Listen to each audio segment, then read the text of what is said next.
Production funding for Behind the Headlines is made possible in part by the WKNO Production Fund, the WKNO Endowment Fund, and by viewers like you. Thank you. Part 2 of our interview with the new Memphis Mayor Paul Young, tonight on Behind the Headlines.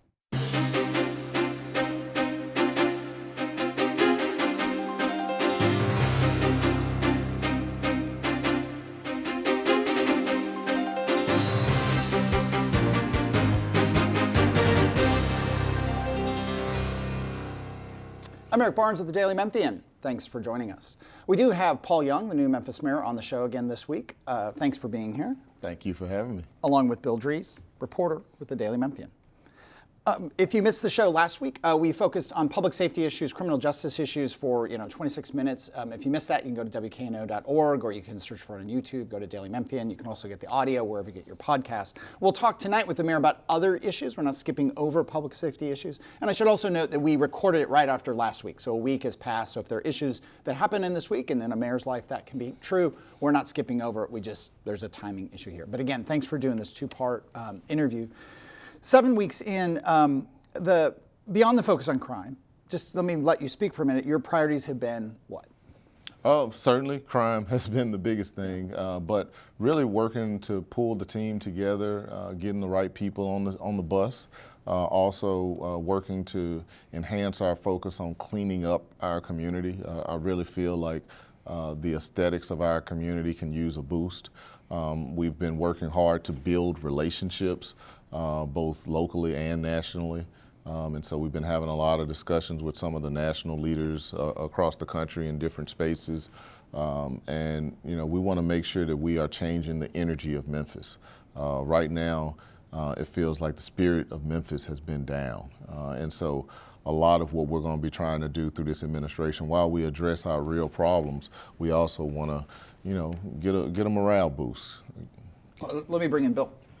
You're also putting together your first budget, which is not to be underestimated in terms of the complexity of it. This is across all of the divisions of city government. And this is a new administration. So that there are obviously going to be, in any transition like this, there are going to be some shifts in priorities. Where are you at in the budget process? We're still relatively early in the budget process. Over the next month, things will get more firmed up. We have negotiations with all of the unions this year, and so there'll be a lot of discussions around those areas. Certainly we have our priorities. We want to make some deep investments in youth. We want to invest in remediating blight as well as public safety. Our parks and community centers, and so we know there's going to be a lot of pressure. We have a great city council, and I know they'll have things that they want to see done, so we'll be having discussions with them around what their priorities are, and it'll be an interesting budget season, but I feel good. We certainly have more need than resources, as always, and so we'll make some tough decisions, but we want to do it as collaboratively as possible. Mm-hmm. And there are some things that are also it's a poor choice of words, but it's what it is. There are some things that are on autopilot. There are multi-year commitments that the city has that you continue with right off the bat, right? Yeah, I'm sure there are some projects and initiatives and things that have been going on that we want to continue. We also want to think about where there are opportunities for us to do more.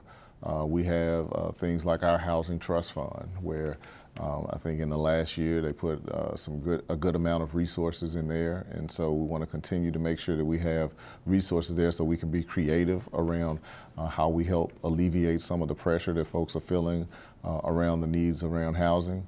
We want to figure out how we can do more to continue to pave as many roads as possible. It's one of the things that I get when I'm out and about. It's one of the things I hear about most frequently are potholes and the way people experience our community. We have solid waste and how we want to ensure that we are doing as good of a job as possible, making sure we're picking up trash in a timely manner and addressing things that are outside on the curb, outside the cart. Those are all things that we're working hard to get better at. Mm-hmm. just on being mayor, you spend a long time campaigning for this job. Once you get the job, is it different than what you expected in terms of the daily interactions with people? Not really, not really. I think because I come from bureaucracy and I've worked in government for a very long time. It feels very natural, honestly. Certainly there's an added level of pressure, being that every room that I go in, sit at the table, I'm the one that's expected to make the decision in many of those instances. But it feels right. It feels like I'm doing what I was looking to do and have an opportunity to lead in the city that I love. I would imagine you also get a really good and a really immediate sense of where the people of the city are, because they don't flinch, they don't back off when it comes to talking about what they want to see. Yeah, most definitely. I get a lot of advice, solicited and unsolicited, and people let you know how they feel. And so when I talked about kind of the spirit and the energy of the city, that's why I know. It's because people tell me. And what I do also know is that people are ready to have something to grasp onto. That they're hopeful, that they're optimistic that we're going to be able to find our way out of this thing. And I think that is the first step in turning the corner for our city. Do those kind of goals automatically translate to how much is it going to cost, or are there goals that are not exclusively about how do we make room for that in the budget? Yeah, I mean, many things, especially physical things that we want to do, cleaning up our community, cutting more lots, picking up more trash. A lot of those things actually cost. But some of it is just strategy and how we talk about our city, what messages we put out. How do I speak about the city? What narrative do I put out to the community? Those are things that are strategic because all of those things influence the way people perceive our city. And so we're working hard to ensure that we have a strong communications team and messaging around, how we're going to turn the corner as a city.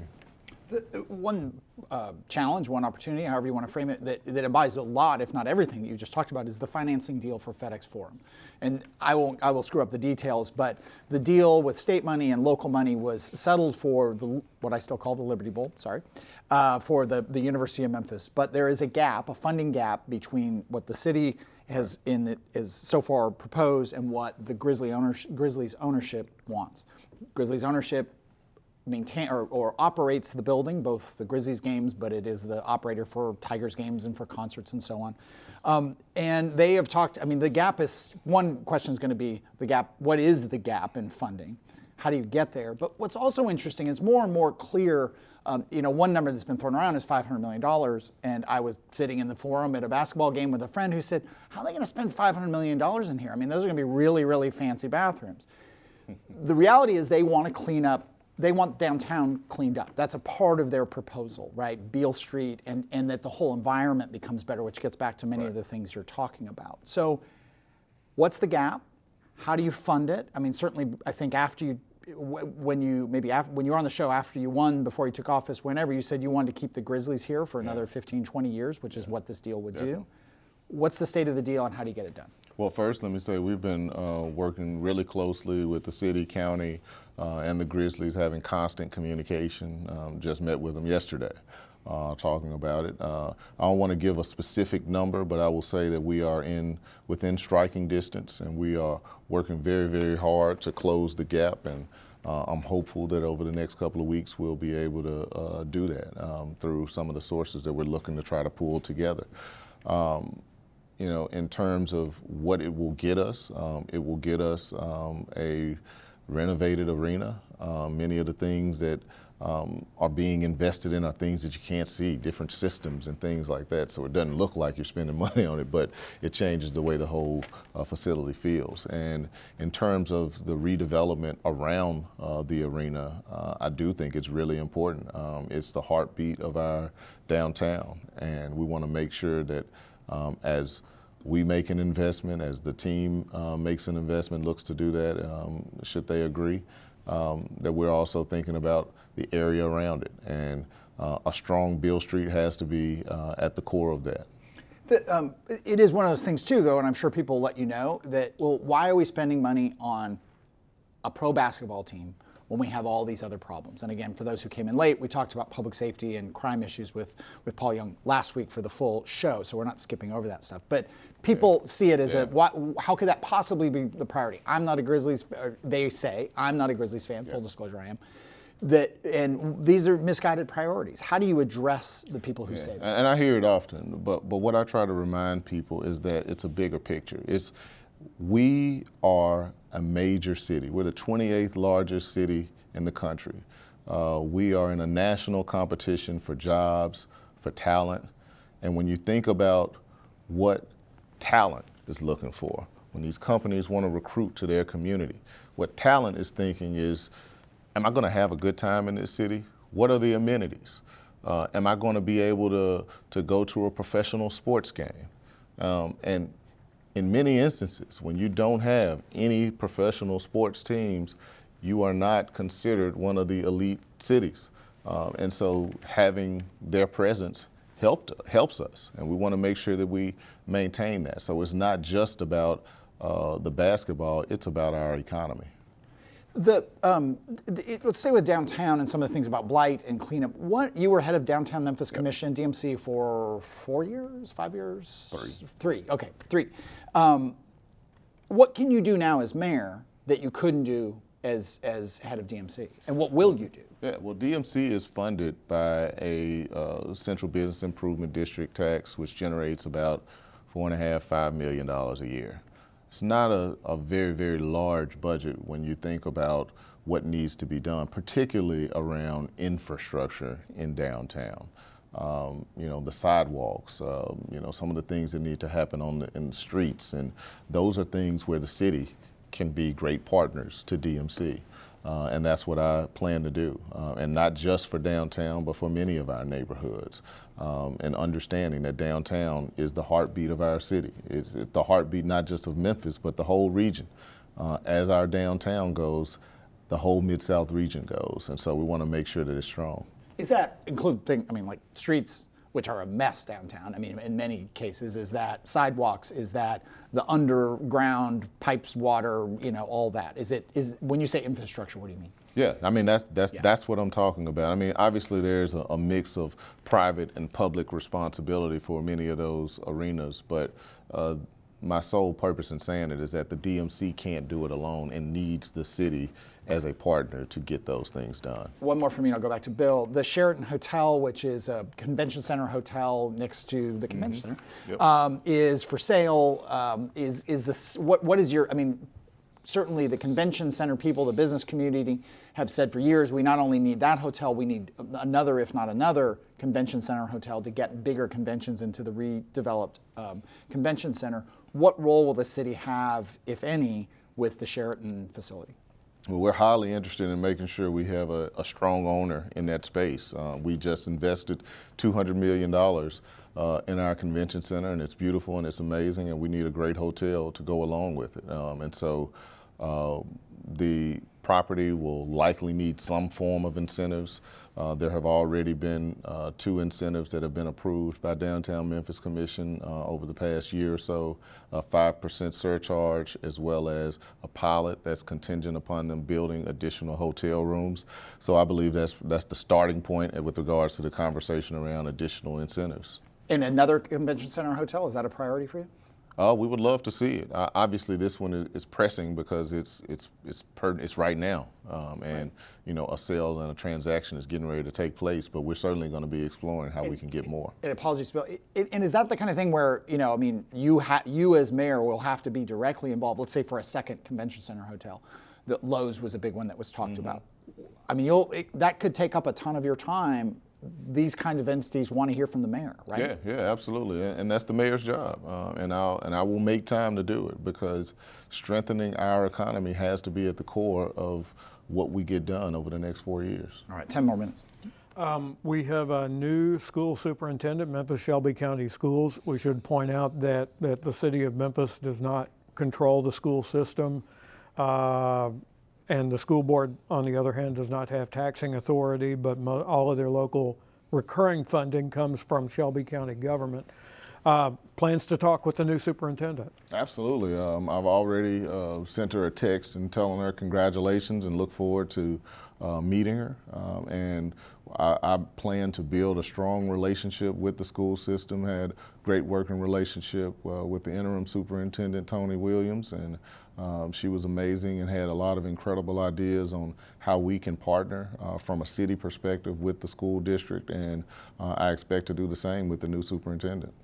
And we talked on last week's show some about some intervention strategies. What do you think the city could do in terms of funding for the school system, and should any city participation like that might be in your budget proposal, should it be on a recurring basis that would trigger the state requirement for maintenance of effort? Yeah, well, what I would say on the campaign trail, and I still believe, is that 60% of the factors that drive educational outcomes take place outside of the classroom. And I believe that the city should work in tandem with the school district on investing in those things that the school board can't. And so I want to see us as a city make more investments in our community centers, our parks, and in programs that will provide after-school programming and engage our young people for longer periods. So while the school system has our young people from 7 to 3, having us as a city engage our young people from 3 to 7. And so we'll be exploring opportunities like that in partnership with the school district. On the other hand, the city school system, the Memphis Shelby County school system, sorry, going back there a little bit, but the school system's budget is larger than the city's operating budget. It is larger than the county's consolidated budget, and that's something that has happened over the last few years. Do you think that has changed the relationship between the school system and local governments when it comes to the funding balance? Well, I mean, even though their dollars have grown, I'm sure they still need more. So I don't know how it's changed, but at the end of the day, we want to get the most resources for our kids as possible.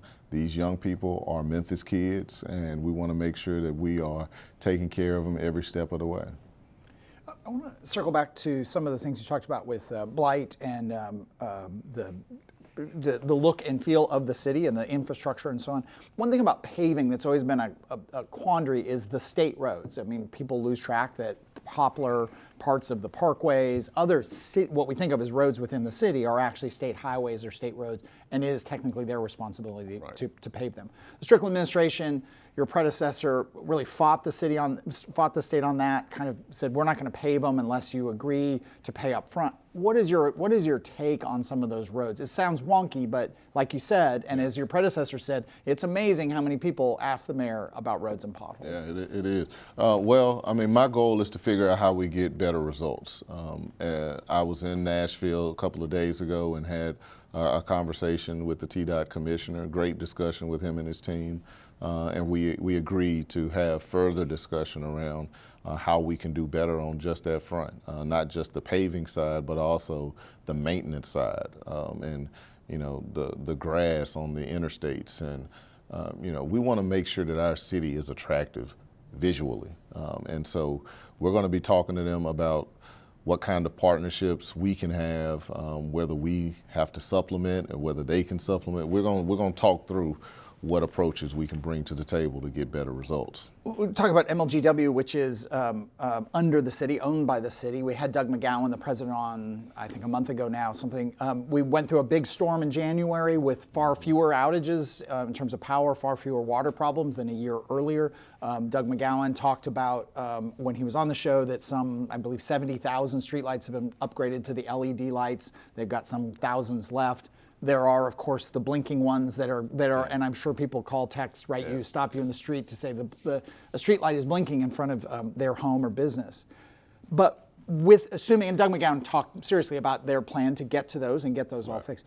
What more do you want to see from MLGW? How do you support them in the mission to upgrade all the infrastructure that they have? Well, I mean, I think, and Doug and I have had some great conversations, and we're working hard to implement some of the things around technology that we want to see, because with the transition of the street lights, they facilitate an opportunity for us to connect cameras and other things that will allow us to not just address public safety, but also some quality of life issues. And so we want to start using those poles and those lights to get some cameras up there, potentially have some smart technology on the cameras that allow us to see different activities, see trash on the ground, see car speeding, all the types of things that you can use those cameras for. And I think having MLGW as a partner is going to be significant on that. I can't remember if it was on the show, but maybe we reported on it that Doug McGowan talked. Those are built to, they're cell phone enabled. You can put, it's not hard to put it's just a module that you buy and add on. And so that you talked about in the campaign. Yeah, so we're working towards that right now. Doug McGowan made a bit of noise when he talked about selling the MLGW headquarters and moving all the employees out of downtown. He then said, when he was on the show, look, well, I get it. I heard what people said. We want to keep the employees downtown, but we do need an upgraded kind of command center, a hardened facility, with redundant power, redundant networking, so on, for big storms and major outages. Where are the conversations about MLGW moving or splitting its facility or whatever? Yeah, I mean, I had the extent of my discussion has been just like you explained. They still have those needs. They are committed to having employees in downtown, which is really my priority, and we'll have more discussion around what they do for the command center in the coming weeks and months. Let me bring Bill back in. All right. You've talked about going to Nashville on various city priorities. There's also something else that happens in the lobbying effort, and that is maybe supporting projects that aren't strictly on your plate. And I'm thinking about the rebuild of Regional 1 Health. Yeah. Have you talked to state folks about that? Yeah, well, anytime I'm asked, I tell them that I support it because Regional 1 is so important to our city. I'm meeting with Mayor Harris soon to have some discussion around it, and I just want to figure out what all I can do to support their efforts to bring that much needed facility to our community.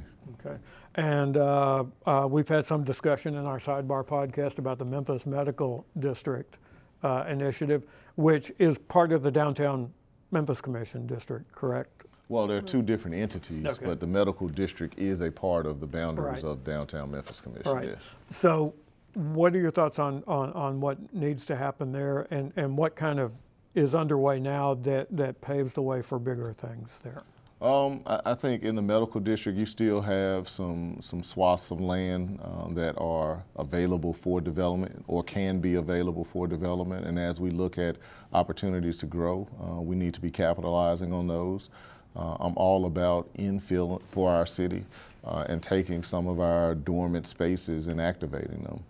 Whether it's residential or commercial uses, we need those activities and taxes in the core of our city. And I think the medical district has a lot of opportunity for that. And obviously, the major institutions within the medical district have stepped up over the years, and they've been a part of working with the Medical District Collaborative, which is the organization that is working on their behalf to enhance safety and enhance strength and partnership. And I think they should continue that work because it's paid dividends for that area of the city.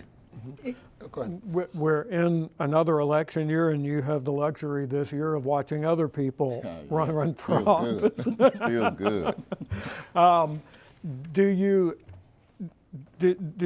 you think about making endorsements, or is there a strategic value to making endorsements, or do we live in such polarized times that you just try to see who won and how you can work with them? I want to see who wins and how I can work with them because, at the end of the day, as city mayor, my goal is to work with whoever wins to bring home the most resources for Memphians.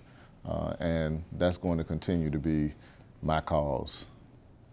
With just a minute left, that you were at Housing Community Development for 4 or 5 years. You were Downtown Memphis Commission for 3 years. You had tools, you had incentives, you had some federal money, you had some state money, you had all these tools, but you didn't have the full tools. Do you look now and say, on these issues of blight and vacant lots and some of these wonky but really important to people and how they live issues, that you can now turn the dial without new money, without any changes in state law, that you can say, hey, now I can get these things done and make these changes?